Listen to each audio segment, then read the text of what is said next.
Ir con una astrofísica chilena.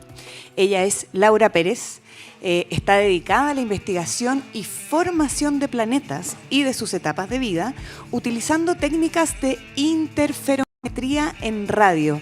Laura Pérez se ha destacado por estas investigaciones que ha estado realizando de estos exoplanetas a través de innovadoras técnicas para obtener imágenes en alta resolución. Bienvenida, Laura Pérez, al Congreso Futuro 2022 con Planetas Nacientes. Hola, Laura, ¿cómo estás? Hola, muchas gracias por la invitación. Y quería partir cortándoles y recordándoles si alguna vez ustedes han estado viendo el cielo maravilloso que tenemos en nuestro país. Y si miran todas las estrellas que están ahí, no están solo recibiendo luz de las estrellas, sino que también están recibiendo luz de los planetas que sabemos acompañan estas estrellas.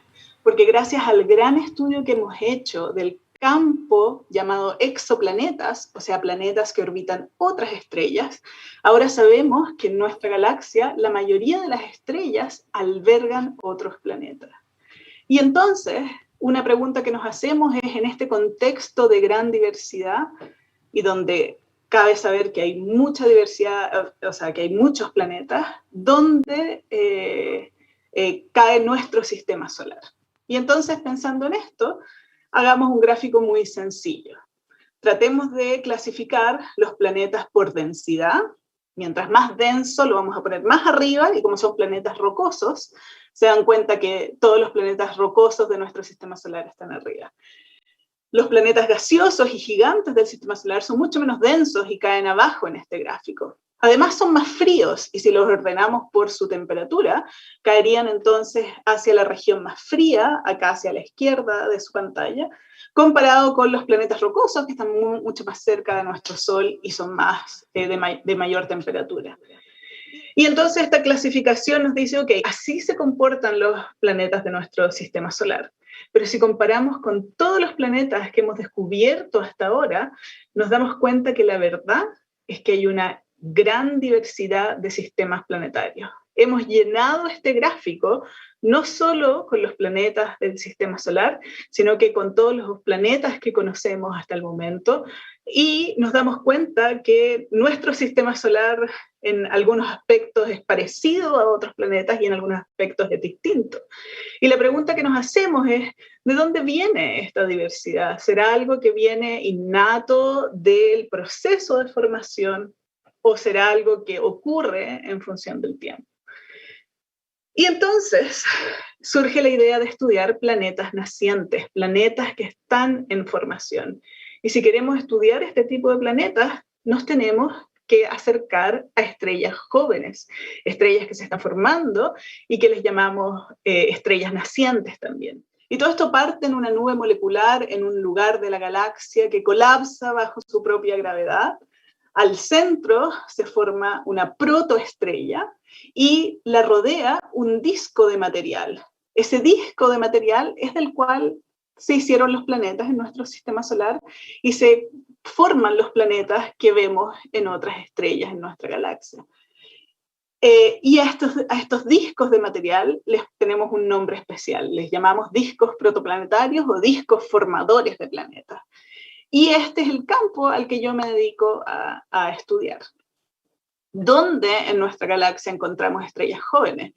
En general es buscando lo que llamamos regiones de formación estelar. Son lugares en nuestra galaxia, y este es un mapa entero de nuestra galaxia, donde vemos que las estrellas están formándose actualmente. No son estrellas que, como nuestro Sol, que están en una edad madura, son estrellas bebés. Es como comparar un adulto de 40 años, ¿verdad? Nuestro Sol, mientras que estudiamos nosotros como si estudiáramos bebés recién nacidos, una estrella muy, muy, muy joven.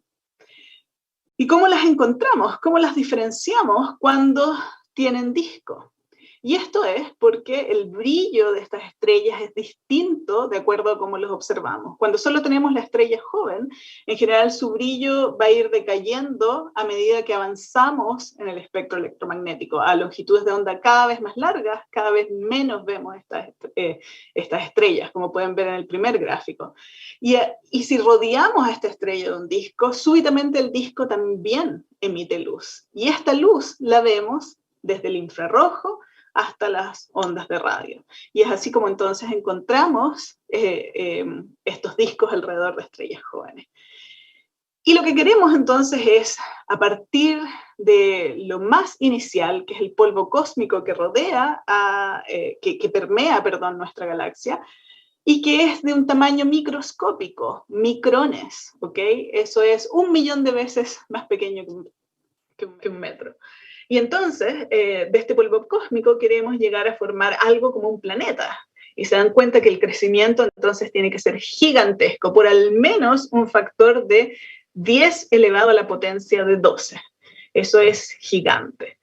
¿Y cómo parte? Bueno, los primeros pasos del crecimiento son generalmente rápidamente, y yo lo trato de asociar al polvo que crece debajo de la cama de uno, ¿verdad? Si uno no barre, el polvo se va aglomerando y va creciendo cada vez a tamaños más grandes. Y este proceso es bastante eficiente para formar partículas de tamaños de milímetros, incluso centímetros.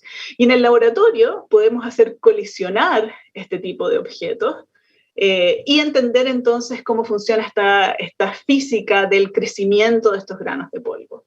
Una vez que llegamos a estos tamaños tipo roca, necesitamos pegarnos otro salto y crecer a algo como un tamaño de kilómetros. A eso le llamamos planetesimales. Y ahí es donde es clave que existan procesos, distintos mecanismos que sean capaces de concentrar los sólidos en estos discos.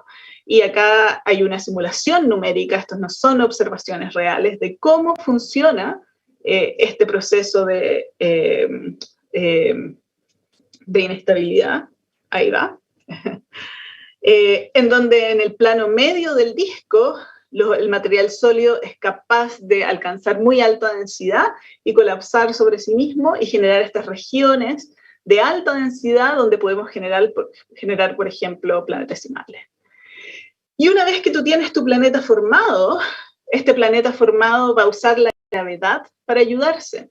Y así va a ir carcomiendo y generando, horadando un surco al ir orbitando la estrella principal. Y eso quiere decir que el planeta ese va a crecer, y va a crecer muy rápidamente mientras va dejando estos surcos. Y entonces nosotros queremos estudiar este proceso en los discos y cómo son estos discos donde nacen los planetas. Y en principio son muy fríos. La estrella central es algo de alta temperatura, pero todo el material que está alrededor es increíblemente frío.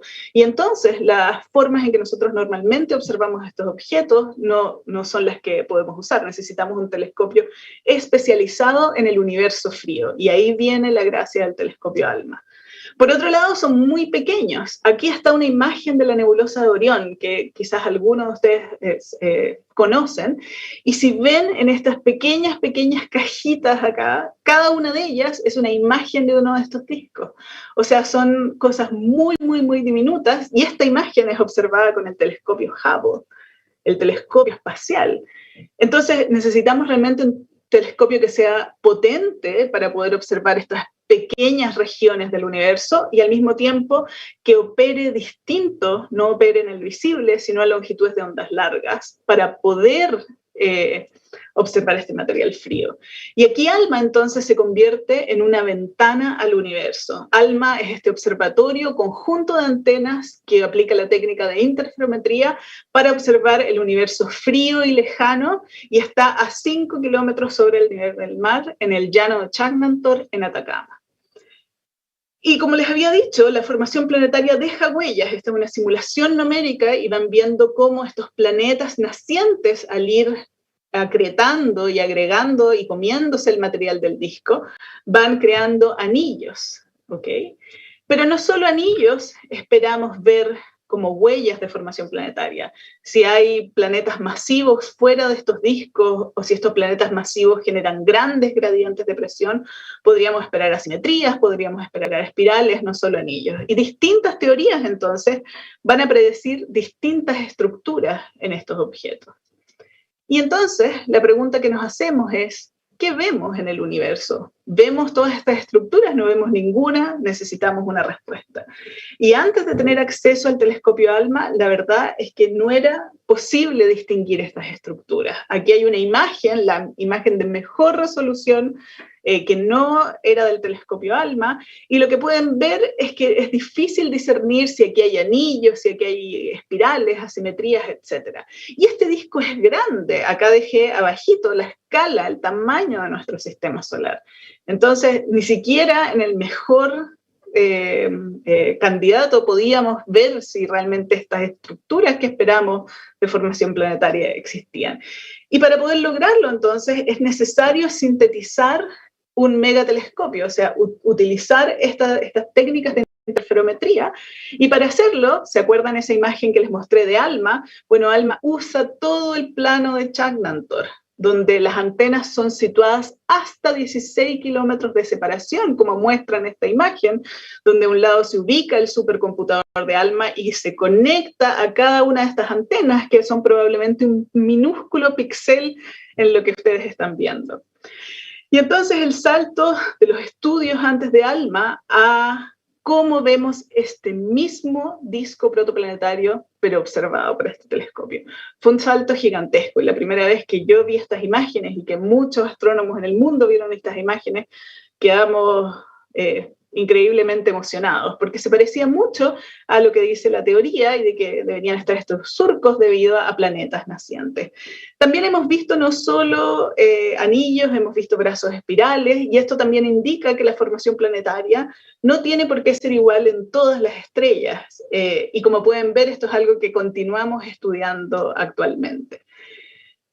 Nos pusimos a buscar entonces estas huellas de formación en toda la galaxia, y para eso, con un trabajo internacional, el proyecto D-Sharp, escogimos 20 estrellas jóvenes que fuesen brillantes, que fuesen cercanas y que fuesen comunes, que no sean tan distintas al Sol. Y lo que encontramos es que en cada una de ellas vemos estructuras, en cada una de ellas vemos anillos, en algunas vemos brazos espirales, en algunas vemos asimetría, y todo esto es posible de caracterizar y nos ayuda a entender aún mejor el proceso de formación planetaria.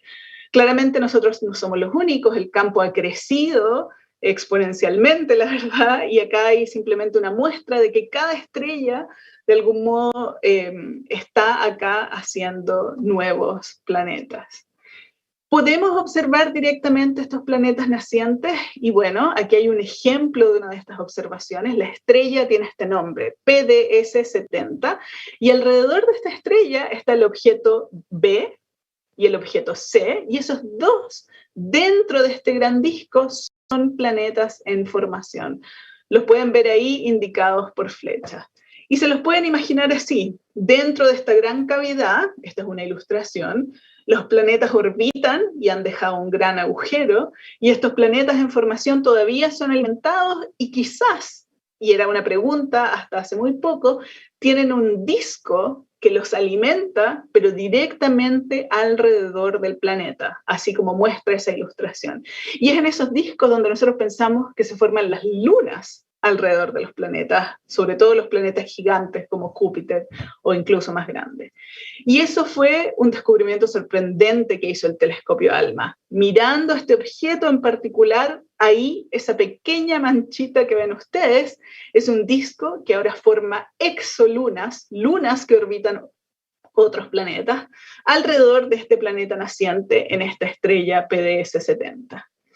Y les quería compartir, ya que estamos en Congreso Futuro, que el futuro ya está aquí y que al mismo tiempo queda mucho por hacer. No solo podemos estudiar las huellas de formación planetaria, podemos estudiar la química de la formación planetaria, y aquí hay un trabajo bellísimo de 20 moléculas distintas que fueron detectadas en un cierto disco protoplanetario que alberga estos planetas nacientes, que muestra estas huellas. Y es interesante estudiar esto porque la complejidad de las moléculas va cambiando en distintas regiones del disco, y eso quiere decir que la información química que recibe el disco puede llegar a ser distinta y puede llegar a tener un gran impacto en su formación. Además, en el futuro vamos a usar telescopios gigantes y vamos a buscar estos planetas nacientes. Esta también es una simulación de cómo sería esta búsqueda a futuro. Así que queda mucho, mucho por hacer.